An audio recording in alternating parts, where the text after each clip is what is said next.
नमस्कार शेतकरी बांधवांनो. आज आपण फेसबुक लाईव्हच्या माध्यमातून सोयाबीनच्या आहारातील महत्त्व व मूल्यवर्धन या विषयावर संवाद साधणार आहोत. खरं तर पोषण आणि आरोग्यासाठी सोयाबीनचा उपयोग ही शेतकऱ्यांना, उद्योजकांना आणि जनतेला एक खरं तर सुवर्ण संधी आहे, असं म्हटलं तरी चालेल.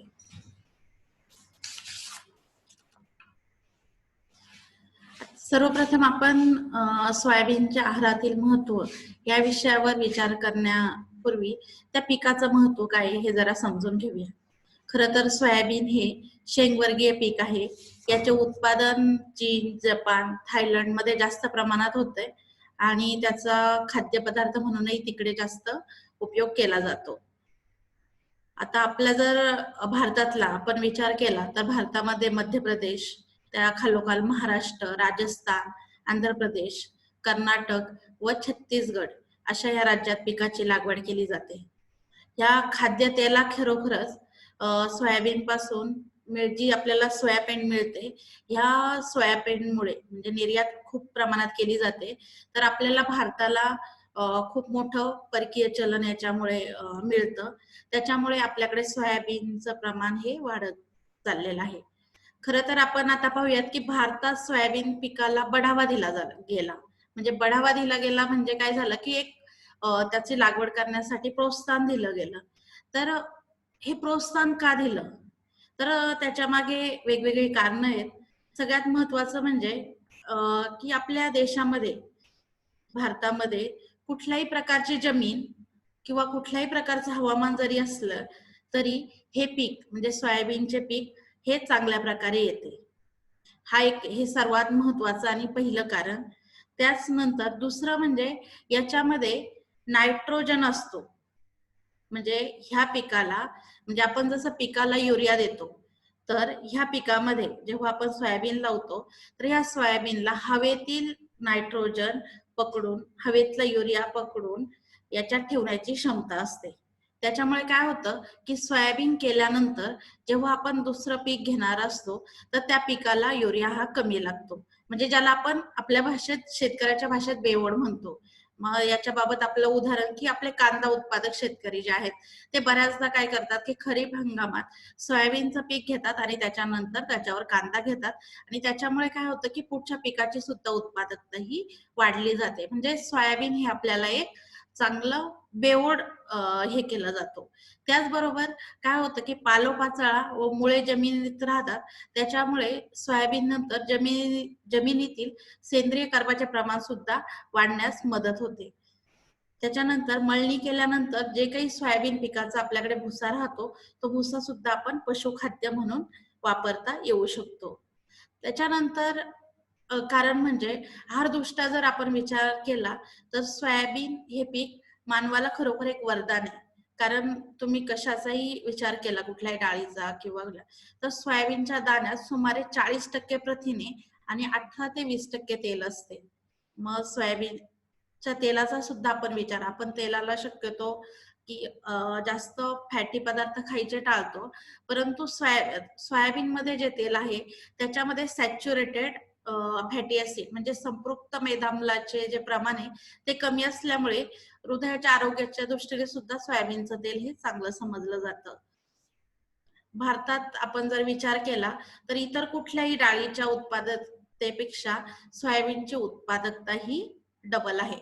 म्हणजे आपण जर विचार केला, की आपल्या भारताच्या म्हणजे आपली जनसंख्या ही दिवसेंदिवस वाढत चालली आहे आणि जर सर्व्हेनुसार आपण विचार केला, तर आपल्याकडे दरडोई कडधान्य खाण्याची जी सवय आहे, ही फार कमी आहे. म्हणजे खाण्याचं प्रमाण फार कमी आहे कडधान्याचं. आणि त्याच्यामुळेच बऱ्याचदा प्रथिने म्हणजे प्रोटीनचं प्रमाण सुद्धा बऱ्याचशा लोकांमध्ये कमी दिसतं. तर हे प्रोटीनचं प्रमाण वाढवण्यासाठी म्हणजे जर सोयाबीन जास्त प्रमाणात पेरलं, तर आपण विचार केला, की आपण पाहिलं, की सोयाबीनमधून साधारणतः आपल्याला 40% प्रथिने मिळतात आणि जर बाकीच्या डाळी तुम्ही पाहिल्या सगळ्या तूर, मूग, उडीद, हरभरा आपण एक उदाहरणाखातर घेतोय, की त्या डाळींमध्ये एक साधारणतः 20 ते 22 22% पेक्षा जास्त प्रथिने कुठल्याही डाळीमधून भेटत नाही. म्हणजे जेव्हा तुम्ही 100 ग्रॅम घेता, म्हणजे तुम्ही विचार करा की जर आपण सोयाबीन लावलं तर सोयाबीनची उत्पादकता इतर कुठल्याही कडधान्य पिकापेक्षा कशी आहे, तर ती डबल आहे. आणि त्याच्यातून मिळणारे प्रथिने याची पण मात्रा कशी आहे, तर ती डबल आहे. म्हणजे जर आपण सोयाबीनचा आपल्या आहारात समावेश केला किंवा जर सोयाबीन आपल्या लोकांच्या प्रथिनांची कमतरता भागवण्यासाठी सोयाबीनचा वापर केला, तर आपण इतर कडधान्याच्या तुलनेत किती लोकांची गरज भागवू शकतो प्रथिनांची. तर जर आपण हा अभ्यास केला तर हे उत्पादकता डबल प्लस विचार केला तर त्यातले प्रथिने सुद्धा डबल. तर अशा रीतीने जिथे डाळीतून आपले 50 लोकांची गरज भागणार असते, तिथे आपण सोयाबीन मधून जवळजवळ 200 लोकांची गरज, प्रथिनांची गरज ही सोयाबीन मधून भागवू शकतो. म्हणूनच ह्या सोयाबीन पिकाला एक महत्व प्राप्त झालेलं आहे. आता आपण पाहूयात की भारतामध्ये विविध राज्यामध्ये सोयाबीनचे उत्पादन, त्या मानाने मध्य प्रदेशचा, म्हणजे भारतामध्ये मध्य प्रदेशमध्ये सर्वात जास्त उत्पादकताही आहे आणि उत्पादनही होतं. त्या खालोखाल महाराष्ट्र, राजस्थान, आंध्र प्रदेश अशा राज्यांचा समावेश हा सोयाबीन उत्पादक राज्यांमध्ये होतो. आता इथे तुम्ही पाहत असाल की तुम्हाला जी समोर स्क्रीन दिसतीये, तर याच्यामध्ये तुम्ही पाहाल की इथं तुम्हाला सांगेल रुरल म्हणजे काय, तर आपले ग्रामीण भाग, ट्रायबल म्हणजे आदिवासी भाग आणि अर्बन म्हणजे सिटी भाग. तर आता याच्यात तुम्ही बघा की अंडरवेट म्हणजे काय हो, अंडरवेट म्हणजे कमी वजनाची मुलं. तर त्याचा प्रिव्हलन्स म्हणजे आयसीडीएसच्या वेबसाईटवरून हा मॅटर घेतलेला आहे.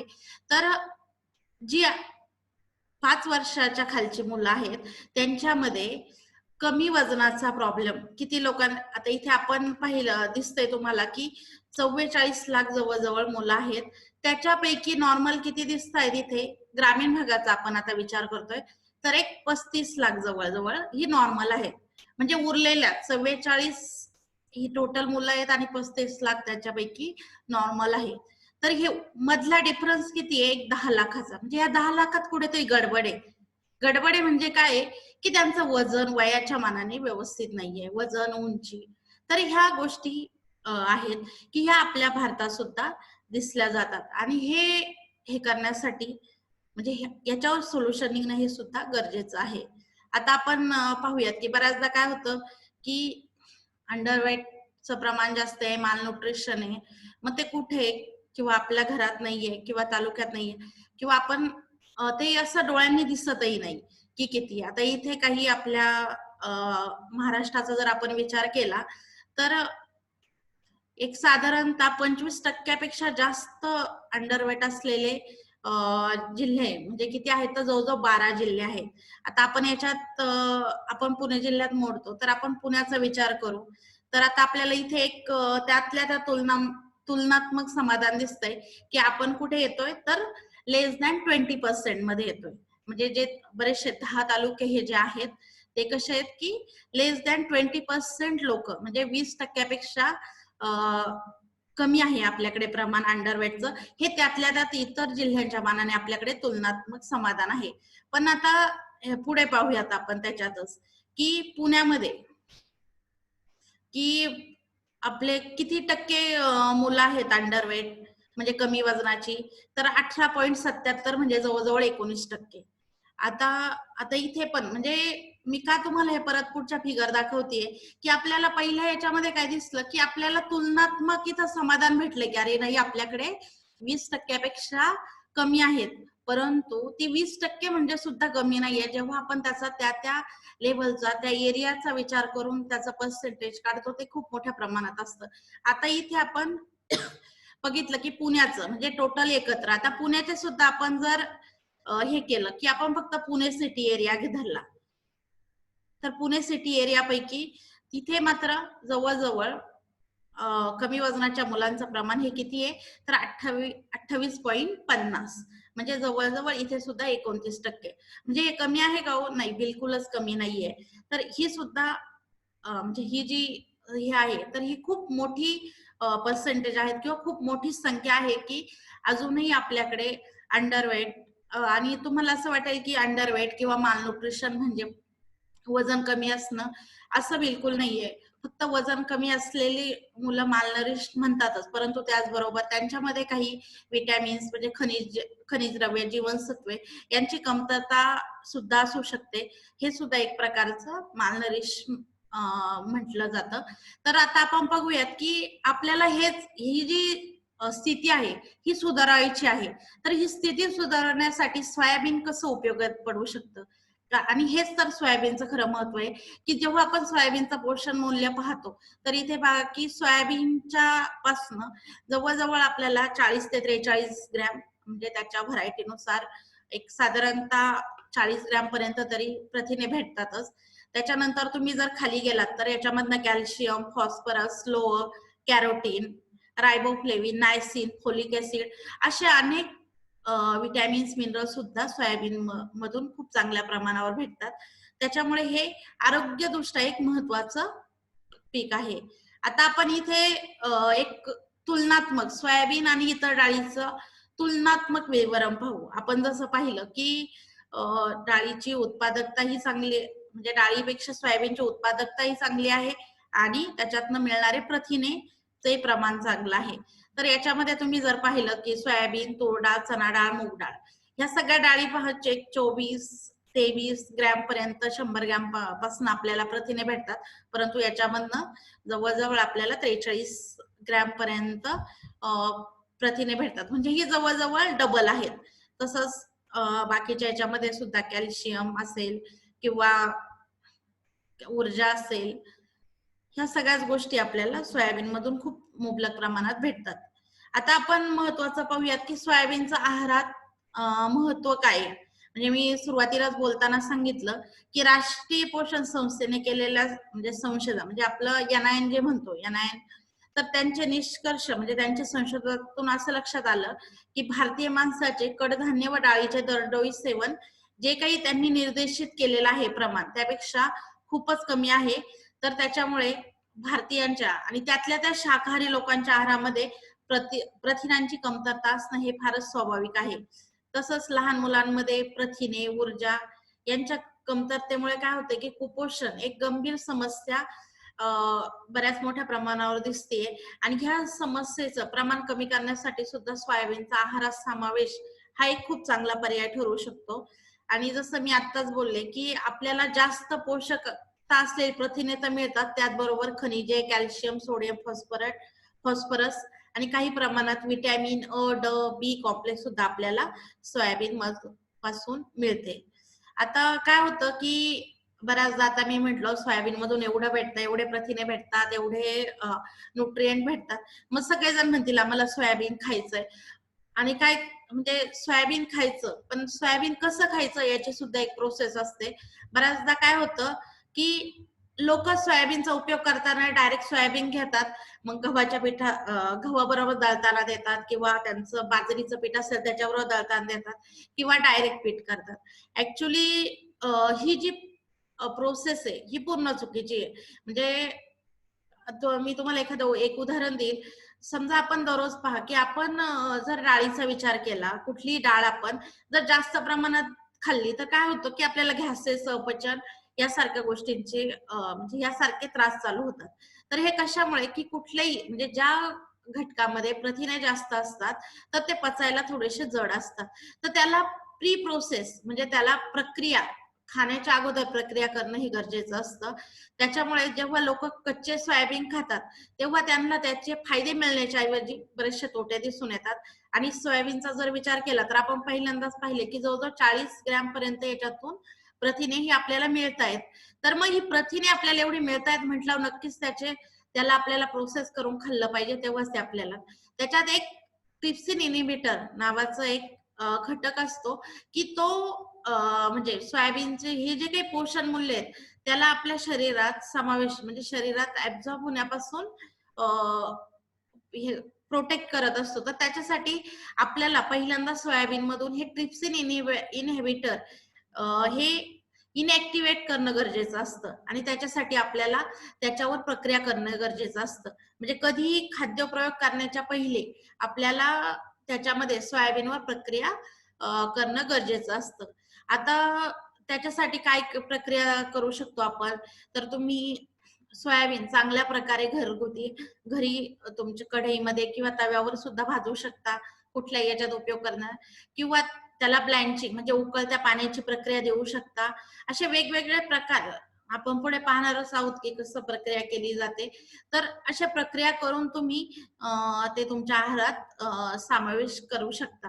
आता सगळ्यात सोपा हे कसं घ्यायचं, की सगळ्यात सोपी पद्धत म्हणजे की तुमचं कुठलंही समजा तुम्ही चपाती खात असाल तर गहू, भाकरी खात असाल तर ज्वारीची भाकरी खात असाल तर ज्वारी, बाजरीची भाकरी खात असाल तर बाजरी.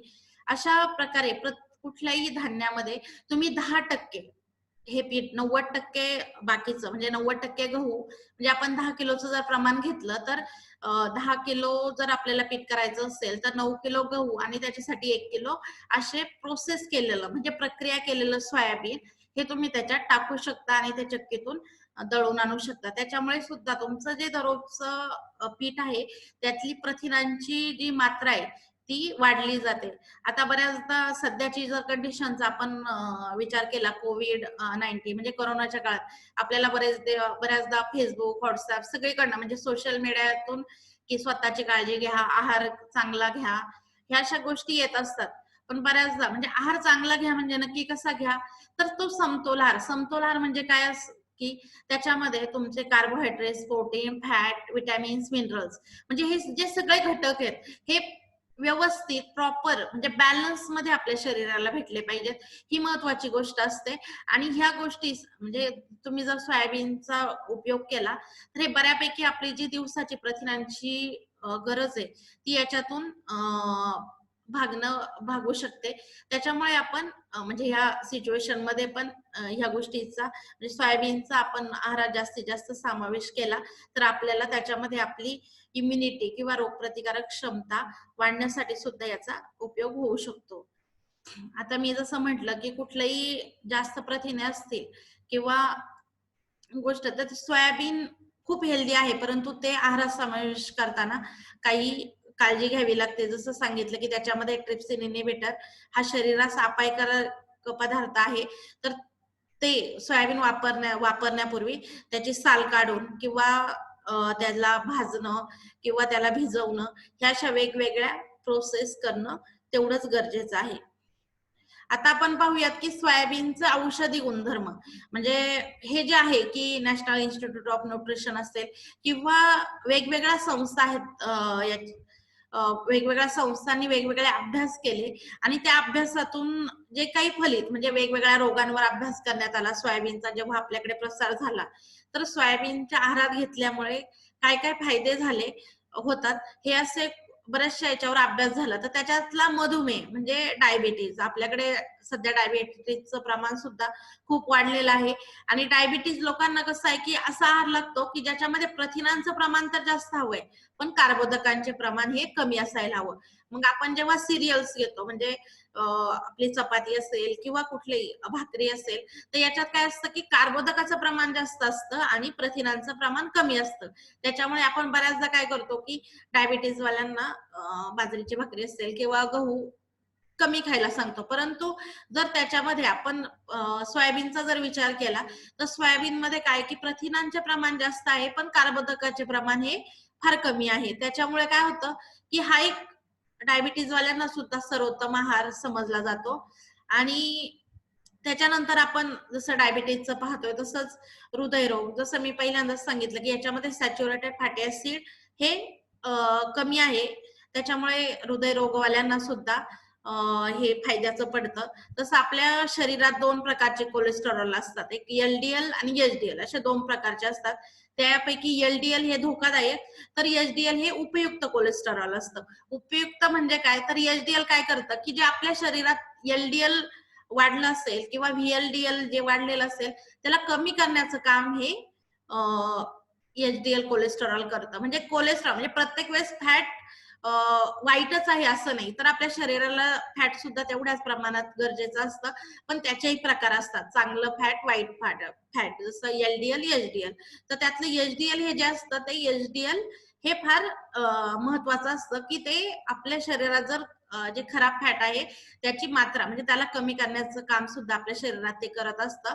म्हणून सोयाबीन आहारात घेतल्यानंतर हृदयरोगाचा धोका सुद्धा कमी होतो. त्याचप्रमाणे कॅन्सर असेल, कॅन्सरवर सुद्धा याचे हे झालेलं आहे की काय होतं की अन्नामधून जे कॅन्सर कारणीभूत असलेले पदार्थ आपल्या शरीरात जातात, तर सोयाबीन काय करतं की अशा पदार्थांशी संयुग निर्माण करतं आणि कॅन्सर होण्याचा धोका कमी करतं.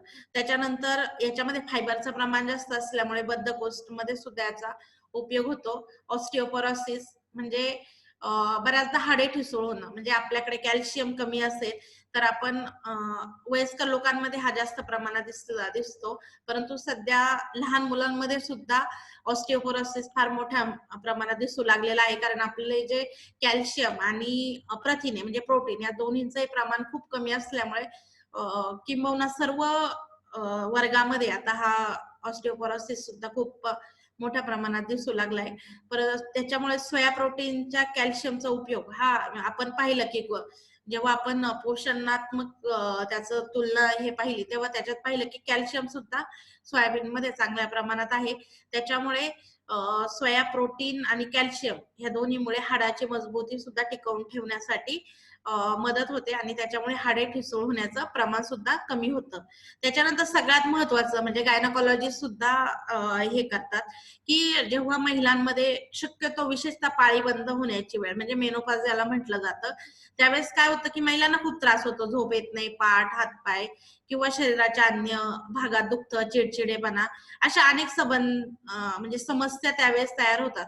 तर अशा म्हणजे ह्या कशामुळे होतात की वयोपरत इस्ट्रोजन हार्मोन जे असतं एक महिलांमध्ये ते त्यावेळेस कमी होतं.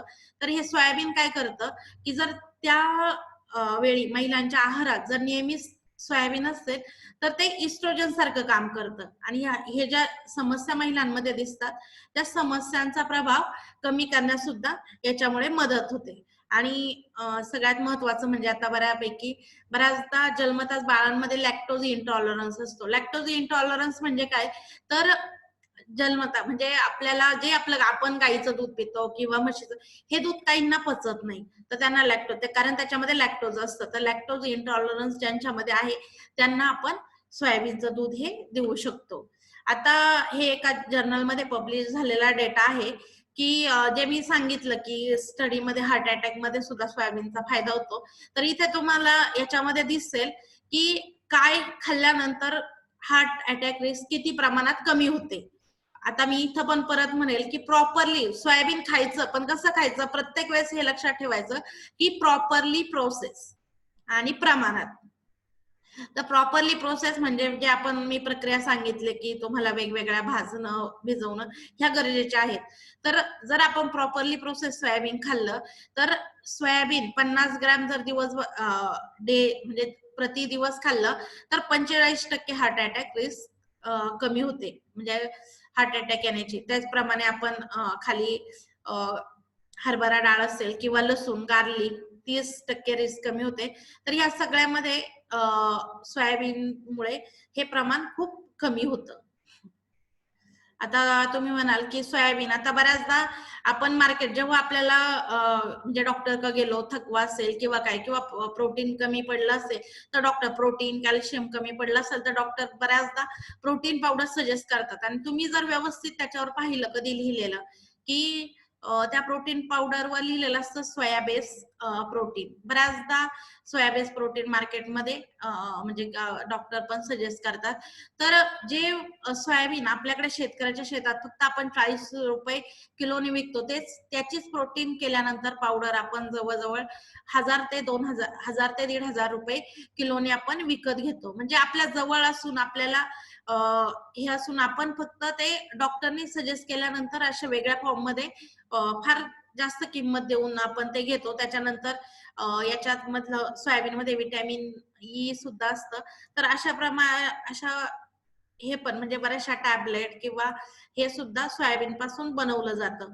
तर हे दाखवायचं उद्देश हाच की ह्या गोष्टी नंतर आपल्याला आपण काय करतो की आजारी पडलं की डॉक्टरकडे जातो. मी प्रत्येक वेळेस कधीही बोलताना आणि कुठेही जेव्हा आहाराविषयीचा विषय येतो तेव्हा मी बऱ्याचदा हेच सांगते की prevention is better than cure.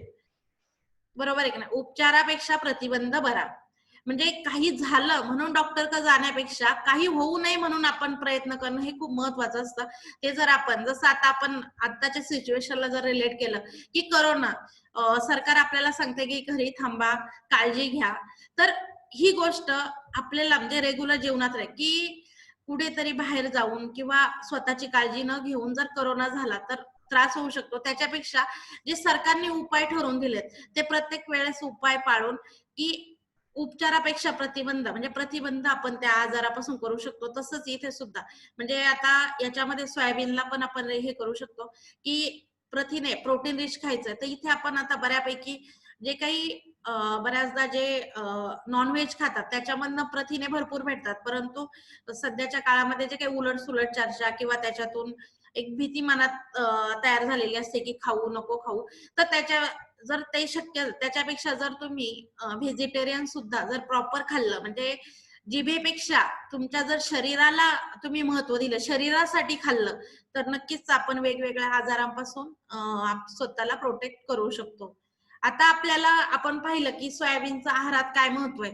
तर सोयाबीनचं आहारात आपण घरगुती बऱ्याचदा लोकांचा प्रश्न येतो, की एवढं चांगलं सोयाबीन आहे, पण आम्हाला कसं खायचं तेच माहीत नसतं. तर किंवा त्याच्यापासून काय होतं. तर सोयाबीन हा पदार्थ आहे, असा आहे, की सोयाबीनचा आपण आपल्या बऱ्याचशा प्रत्येक पारंपरिक पदार्थामध्ये याचा उपयोग करू शकतो. तर याच्यामध्ये पारंपरिक पदार्थापासून जसं मी सांगितलं, हे गव्हामध्ये 9 प्रमाणात म्हणजे 9 किलो गहू घेतले असेल, तर 1 किलो तुम्ही सोयाबीन घेऊन त्याचं पीठ आणून हे करू शकता, चपात्या करू शकता किंवा भाकरी असेल, धपाटे, थालीपीठ, भजी, शेव, चकली असे वेगवेगळे पदार्थ कमर्शियल जर विचार केला तर आपण हेच पदार्थ म्हणजे हे पारंपरिक पदार्थ आहेत, पण कमर्शियल याचा उद्योग म्हणून सुद्धा आपण हे बनवून विक्री सुद्धा म्हणजे जे काही महिला बचत गट असतील, की सध्या घरगुती पदार्थामध्ये म्हणजे महिलांमध्ये ऑलरेडी त्यांना हे पदार्थ येत असतात. त्याच्यात फक्त सोयाबीनचं पीठ टाकून वेगवेगळ्या अशा रेसिपी हे करून फक्त एक त्याचं प्रपोर्शन असतं, की कृषी विज्ञान केंद्राच्या मार्फत आपण हे ट्रेनिंग सुद्धा घेतो बऱ्याचदा, की हे पारंपरिक पदार्थ सुद्धा सोयाबीनचा उपयोग करून कसे बनवायचे. तर अशा पद्धतीने असे वेगवेगळे पारंपरिक पदार्थ सुद्धा बनवू शकतो. मग त्याच्यामध्ये सोया पापड असेल, सोया शेव असेल, सोया चकली असेल, की जे आपण असेही कमर्शियल बाहेरून विकत आणतो, तर त्याच्यामध्ये सोयाबीन ॲड करून म्हणजे थोडक्यात फॉर्टिफिकेशन करून म्हणजे त्याचं न्यूट्रिएंट त्याची पोषकता आपण याच्यामध्ये वाढवू शकतो. तर त्याच्यामध्ये सोया पनीर पकोडे, सोयाबीन खारा हे असे वेगवेगळे पदार्थ म्हणजे ट्रॅडिशनलमध्ये सोया पनीर म्हणजे त्याला टोफू नाव दिलं जातं, टोफू म्हटलं जातं. असे वेगवेगळे पदार्थ आपण घरच्या घरी सुद्धा बनवू शकतो.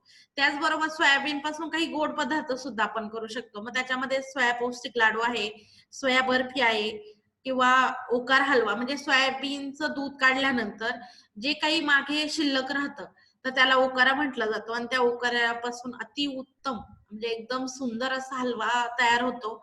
सोयाबीन आणि आपलं रेग्युलरची म्हणजे आपण याची शेंगदाण्याची चिक्की करत असो किंवा राजगिऱ्याची असो, खोबऱ्याची असो, या सगळ्या चिक्क्यांमध्ये सुद्धा आपण सोयाबीन मिक्स करून चांगल्या उत्तम क्वालिटीची सोया चिक्की ही तयार करू शकतो. त्याचबरोबर मोठ्या प्रमाणात सध्या सोया युक्त बेकरी पदार्थ म्हणजे बिस्किट असेल, सोयायुक्त केक असेल, हे सुद्धा खूप मोठ्या प्रमाणात बनवले जातात आणि त्याचबरोबरीने आता जर आपण विचार केला की गाईच्या दुधामध्ये सुद्धा कोलेस्टेरॉल फार मोठ्या प्रमाणात असतं. त्याच्यामुळे ज्यांना डायबिटीज किंवा हृदयरोग आहे त्यांना बऱ्याचदा सांगितलं जातं की गाईच्या दुधापासून बनवलेलं पनीर वगैरे कमी खा. डॉक्टर सांगतात की पनीर कमी खा का तर त्याच्यामध्ये कोलेस्टेरॉल किंवा सॅच्युरेटेड फॅटी ऍसिडचं प्रमाण जास्त असल्यामुळे तो त्यांना धोका असतो. तर असे लोक सोयाबीनच्या दुधामध्ये सॅच्युरेटेड फॅटी ऍसिड कमी असल्यामुळे त्याचा हे करू शकतात. मग सोयाबीन पासून आपण सोया दूध बनवू शकतो. त्याच्यापासून पनीर, दही, श्रीखंड, आईस्क्रीम, बासुंदी म्हणजे जे काही आपण आपल्या रेग्युलरच्या दुधापासून गाईच्या, म्हशीच्या दुधापासून बनवू शकतो. त्या सर्व गोष्टी आपण जवळ-जवळ ह्या सोयाबीन पासून बनवू शकतो. आणि आता त्यानंतर काय होतं, की आता आपण एक सोयाबीनचं आहारातलं महत्त्व पाहिलं शेतकरी बांधवांनो, की याच्यामागे एकच उद्देश होता, की तुम्ही प्रत्येकाच्या म्हणजे आपण जर आता आपल्या महाराष्ट्राचा विचार केला, तर प्रत्येक जिल्ह्यामध्ये, प्रत्येक गावामध्ये सोयाबीनचं उत्पादन खूप वाढलेलं आहे. परंतु त्या बरोबरीने सोयाबीनचा आहारात समावेश तेवढा वाढलेला नाहीये. तर तो समावेश होणं फार गरजेचं आहे. म्हणजे सोयाबीन एक कांद्याला बेवड म्हणून तुम्ही घेत आहातच, पण ते घरी तुमच्या पिकलेलं सोयाबीन एक बहुमूल्य गोष्ट अशी आहे, की जे तुम्ही जर दररोजच्या तुमच्या आहारात व्यवस्थित प्रोसेस करून घेतलं, तर तुमची रोगप्रतिकारक शक्ती किंवा तुमचं पोषण सुद्धा त्याच्यातून तुम्हाला एक चांगल्या प्रकारे भेटणार आहे. तर ही गोष्ट आहे. त्याचबरोबर जेव्हा आता जास्त प्रमाणात आपण सोयाबीन हे करतो का आपल्याकडे कुठे तर त्याच्या अ, जास्त फायद्यासाठी आपल्याला त्याच्यावर मूल्यवर्धन सुद्धा करणं गरजेचं आहे. म्हणजे आता मूल्यवर्धन जसं की आता आपल्याला इथे तुम्हाला स्लाइडमध्ये दिसत असेल की स्पायरल सेपरेटर म्हणजे एक छोटासा हे आहे की ज्याला लाईट लागत नाही. तुम्ही कुठून कुठेही नेऊ शकता. जे की आपलं जर तुम्ही नारायणगाव मधल्या जुन्नर आंबेगाव तहसीलमध्ये जवळजवळ 55 शेतकरी गटांनी हे स्पायरल सेपरेटर कृषी विज्ञान केंद्राच्या माध्यमातून घेतलं आणि त्याचा उपयोग करून ते त्यांच्या पिकामध्ये मूल्यवर्धन करताय. म्हणजे सोयाबीनमध्ये मूल्यवर्धन म्हणजे काय की सोयाबीन जेव्हा केलं जातं तेव्हा बऱ्याचदा त्याच्यात काडी कचरा, खडे वगैरे खूप मोठ्या प्रमाणात असतात. तर ते साफ करून ते बाजारात येतात. त्याच्यामुळे काय होतं की जो त्यांना भाव मिळतो पहिल्यांदा भेटायचा म्हणजे साफ न केल्यामुळे जो भाव मिळतो त्याच्यापेक्षा नक्कीच 2 ते 3 रुपये भाव हा त्यांना जास्त मिळाला जातो. तर असे छोटे-छोटे सुद्धा मूल्यवर्धन म्हणजे अ, सोयाबीन झाल्यानंतर ते साफ-सफाई करणं आवश्यक आहे. साफ-सफाई करून तुम्ही विक्री केली, तर तिथे तुम्हाला जास्त नफा मिळू शकतो. त्याच्यानंतर प्रोसेस प्रॉडक्ट म्हटलं, की मी पहिल्यांदा सांगितलं, की प्रॉपरली प्रोसेस सोयाबीन खाणं गरजेचं आहे. म्हणजे व्यवस्थित प्रक्रिया केलेलं. कारण जर त्यातलं ट्रिप्सिन इनिबिटर त्यातून नष्ट झालं नाही, तर ते काय होतं, की आपल्याला त्रासदायकही ठरू शकतं. म्हणून त्याच्यासाठी वेगवेगळ्या मशीनचा किंवा सीआय भोपाळने त्याच्यासाठी काही ब्लँचर पण डेव्हलप केलेले आहेत आणि ब्लँचिंग केल्यानंतर ड्रायरचा वापर करून ती डाळ म्हणजे ते सोयाबीन वाळून तुम्ही त्याचं पीठ करू शकता. तर त्याच्याचप्रमाणे सोयाबीन पासून तेल तेल फार मोठ्या प्रमाणात काढलं जातं तसंही आपल्या देशामध्ये. तर सोयाबीन पासून तेल टाकण्याचा उद्योग सुद्धा तुम्ही चालू करू शकता. आता सोयाबीन पासून डाळ हा सुद्धा म्हणजे जसं आपण तूर डाळ, मूग डाळ, उडीद डाळ असं हे करतो. तसं सोयाबीनची सुद्धा डाळ आपण तयार करू शकतो आणि विक्री करू शकतो. तर सोयाबीनची डाळ फार म्हणजे सोपी असते करायला. तर तिला सुद्धा आपण जे काही क्लीन केलेले किंवा स्वच्छ केलेले सोयाबीन घेऊन आपल्या पाण्यामध्ये भिजवले आणि थोडंसं हातावर रगडलं तरी पण त्याची साल निघून जाते किंवा त्याला ब्लँचरमध्ये जेव्हा तुम्ही टाकता तेव्हा सुद्धा त्याची साल निघून जाते आणि साल निघाल्यानंतर ती झालेली डाळ तुम्ही उष्णतेत वाळून ती पॅक करून विक्रीसाठी नेऊ शकता. त्याच्यानंतर आता सोयापीठ सोयापीठ काय तर जेव्हा तुम्ही ही डाळ करता तेव्हा त्या डाळीलाच पुढे जसं आपण गव्हाचं बाजरीचं पीठ करतो त्याप्रमाणे सोयाबीनचं पीठ सुद्धा तुम्ही बनवू शकता सोयाबीनला चक्कीमधून दळून आणून म्हणजे बऱ्याचदा आता काय जेव्हा ही डाळ तुम्ही वाळवलेली असेल तेव्हा जसं लागेल तसं पीठ करून तुम्ही आणू शकता किंवा मल्टीग्रेन आटा जी कन्सेप्ट सध्या आली आहे त्याच्यामध्ये गहू किंवा बाजरी म्हणजे हे 2-3 धान्य एकत्र करून सुद्धा तुम्ही आटा म्हणजे एक प्रॉडक्ट नवीन मार्केटमध्ये सोयाबीन बेस आणू शकता. त्याच्यानंतर ही इथं मी प्रोसेस दिलेली आहे, की कसं मी म्हणजे आता सांगितलीच ते, की पाण्यामध्ये ब्लँचिंग म्हणजे उकळत्या पाण्याची प्रक्रिया करून हे आपण सोयाबीनला पहिली प्रक्रिया करून घेतो आणि त्याच्यानंतर घरगुती जर तुम्हाला वापरायचं असेल, तर साधारणतः 9 किलो कुठलंही धान्य गहू, ज्वारी, बाजरी, मका जे काही तुम्ही वापरत असाल, त्याच्यामध्ये 9ला 1 किलो तुम्ही सोयाबीन डाळ किंवा सोयाबीन प्रक्रिया केलेले सोयाबीन घेऊ शकता. तर हा एक चार्ट आहे की सोयाबीनचं एक फ्लो चार्ट की स्वच्छ सोयाबीन घ्यायचे, त्याचे डाळ करायची, ऑटोक्लेव्ह किंवा आपण जे ब्लँचर म्हणतो किंवा तुमच्याकडे जर ब्लँचर नसेल, तर आपल्याकडे जे कुकर असतो, प्रेशर कुकर त्याच्यामध्ये सुद्धा तुम्ही सोयाबीन टाकून त्याला ब्लँच म्हणजे उकळत्या एखादी शिट्टी घेऊ शकता किंवा आपल्या डायरेक्ट पातेल्यामध्ये सुद्धा उकळत्या पाण्यात तुम्ही त्याला टाकून त्याची प्रक्रिया करू शकता. त्याच्यानंतर ड्रायरमध्ये आणि घरगुती आपल्याकडे ड्रायर नसतो प्रत्येकाकडे, तर तुम्ही घरगुती बाहेर उन्हात वाळून उन्हाळ्यामध्ये बऱ्यापैकी वाळवून ठेवून तुम्ही वर्षभर सुद्धा ती साठवू शकता आणि बर मिलमध्ये ती दळून आणून तुमचं सोयापीठ होतं. फक्त सोयाबीनचं पीठ करायचं असेल तर बर मिलची आवश्यकता असते. परंतु जर तुम्ही गहू आणि बाजरी तर तुम्ही डायरेक्ट मिक्स केलं तर काहीही प्रॉब्लेम येत नाही. फक्त ते प्रमाण म्हणजे बऱ्याचदा चक्की हे होते म्हणून घेत नाहीत असं लोक म्हणतात. परंतु ते काय होतं की जेव्हा तुम्ही प्रमाण व्यवस्थित घेत नाही, 9:1 प्रमाण जेव्हा घेता तेव्हा हा प्रॉब्लेम सुद्धा येत नाही. तर ते व्यवस्थित पीठ विदाउट ऑइली न होता आपल्याला मिळतं. आता हा एकदा तुम्ही त्याचं पीठ केलं सोयाबीनचं तर पूर्ण म्हणजे त्या 2 प्रकारचे खरं तर पीठ येतात. एक तर त्याच्यामध्ये पूर्ण फॅट असलेलं पीठ आणि एक फॅट म्हणजे तेल काढून घेऊन त्यातलं आपण विदाऊट फॅट जे पीठ असतं तसं एक सोयाबीनचं पीठ बाजारात येतं सध्या. आणि आपण घरगुती मात्र पूर्ण त्याच्यामध्ये फॅट असलेलं पीठ तयार करू शकतो. तर याच्यापैकी हे जे पीठ आहे ते साधारणतः तुम्ही 2 महिन्यापर्यंत एकदा पॅक केलं तर 2 महिन्यापर्यंत ठेवू शकता. परंतु जर तुम्ही फोडलं तर फोडल्यावर मात्र ते 15 दिवसात संपवणं गरजेचं असतं. त्याच्यामुळे तुम्हाला ते त्याप्रमाणे पॅकिंग करणं हे गरजेचं असतं. म्हणजे तुमची कुटुंबाची गरज किती आहे? तुम्ही आता पीठ 1 किलो केलं, तुमचं आठवड्यात किंवा 15 दिवसाला किती लागतंय त्याप्रमाणे त्याचं पॅकिंग करणं हे गरजेचं असतं. आता आपण पाहिलं की सोयापीठ हा एक प्रक्रिया सोयाबीनच्या मूल्यवर्धनाचा भाग जसा आहे तसाच कमर्शियल लेवलवर बऱ्याच ठिकाणी एक हे केलं जातं की सोया दूध म्हणजे सोया मिल्क. तर सोया मिल्क साठी बरेचसे म्हणजे प्रोसेस आहेत. तुम्ही घरगुती सुद्धा प्रोसेसने सोया मिल्क काढू शकता. परंतु त्याच्यात एक असा पदार्थ असतो की म्हणजे एक ऑफ फ्लेवर असतो की ज्याच्यामुळे त्याची जी आहे लोकांची एक्सेप्टेबिलिटी जी आहे ती कमी येते.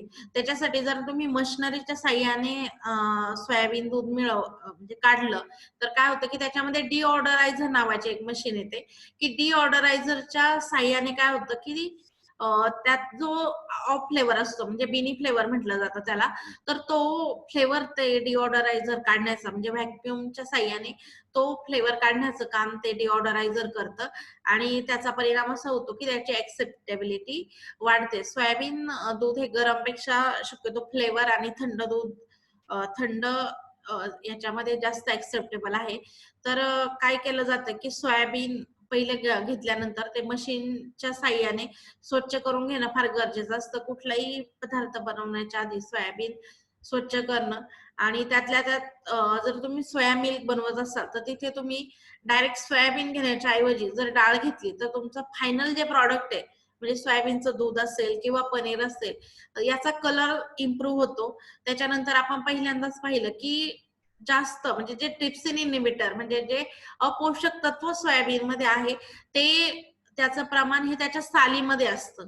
म्हणून जर सोयाबीनची डाळ करून घेतली तर काय होतं की त्याच्यावरचं जे टर्फल आहे ते टर्फल काढलं जातं आणि डाळ भिजवून जर तुम्ही पुढे दूध काढलं तर त्याच्यात त्याचा कलर तर वाढतोच प्लस ट्रिप्सिन इनिबिटरचं प्रमाण इथे बऱ्यापैकी कमी होतं.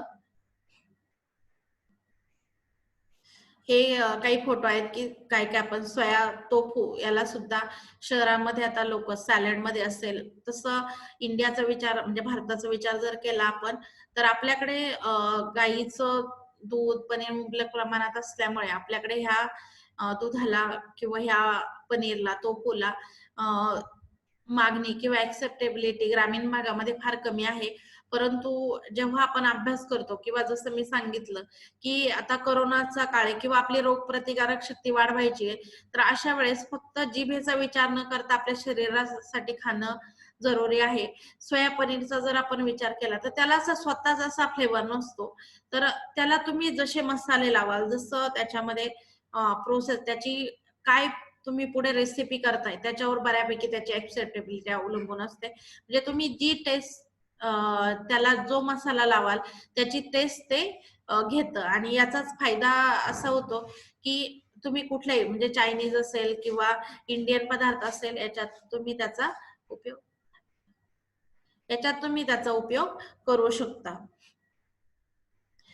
सोया नट आता सोयानाच्या बाबतीतही सांगेल की फक्त जस्ट रोस्ट करून सोयाने सुद्धा खूप छान आपल्या हरभऱ्यासारखे किंवा शेंगदाण्यांसारखे आपण आहारात त्याचा उपयोग करू शकतो.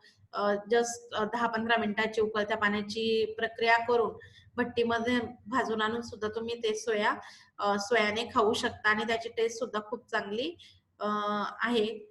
तर त्यानंतर आपला राहिलेला मूल्यवर्धनाचा एक पार्ट म्हणजे जे काही पीठ आपण तयार केले त्याचा उपयोग करून आपण वेगवेगळे बिस्किट, वेगवेगळ्या प्रकारच्या कुकीज तयार करू शकतो. त्याच्यानंतर सोयाबीनचं तेल हे ऍक्च्युली सोयाबीन तेल काढणं याच्यासाठी थोड्या मोठ्या प्रमाणावर मशिनरीची आवश्यकता असते. तर हा घरगुती नाही करू शकत तुम्ही, परंतु एक मोठ्या ज्यांची इन्व्हेस्ट करण्याची कॅपॅसिटी आहे, तर ते मोठ्या प्रमाणात सोयाबीन ऑइल सुद्धा काढण्याचा बिझनेस टाकू शकता. त्याच्यानंतर सोयाबीन ऑइल काढल्यानंतर पेंड ती सुद्धा मोठ्या प्रमाणात भारतातून निर्यात होते. तर त्याच्यातून सुद्धा एक चांगला फायदा होऊ शकतो. तर अशा पद्धतीने आपण सोयाबीन पासून वेगवेगळे पदार्थ म्हणजे पारंपरिक असतील किंवा एक्सप्लोडेड म्हणजे जे काही कुरकुरे आपली मुलं सध्या खात आहेत, तर त्याला सुद्धा आपण एक हेल्दी बेस देऊन त्याच्यामध्ये म्हणजे कुरकुऱ्यांमध्ये जे काही तांदूळ पीठ किंवा मूग डाळ पीठ असं असतं, त्याच्याच बरोबरीने आपण सोयापीठ किंवा आपले वेगवेगळे धान्य वापरून ते सुद्धा एक हेल्दी स्नॅक्स आपण आपल्या मुलांना देऊ शकतो. शेवटला मी एवढंच म्हणेल की सोयाबीन गरिबांसाठी खरंच एक वरदान आहे. कारण प्रोटीन रिच घेणं म्हणजे प्रोटीन पावडर तुम्ही मार्केटमध्ये घ्यायला गेला तर ती खूप महागडी आहे. त्याच्यानंतर कुठलंही म्हणजे नॉन-व्हेज मधून जे प्रोटीन खूप चांगल्या क्वालिटीचं भेटतं, परंतु ते गरिबांना परवडेलच याची खात्री नाही. तर गरिबांसाठी प्रथिनांची रिक्वायरमेंट पूर्ण करण्यासाठी सोयाबीन हे एक उत्तम आणि आरोग्यदायी पर्याय आहे. धन्यवाद.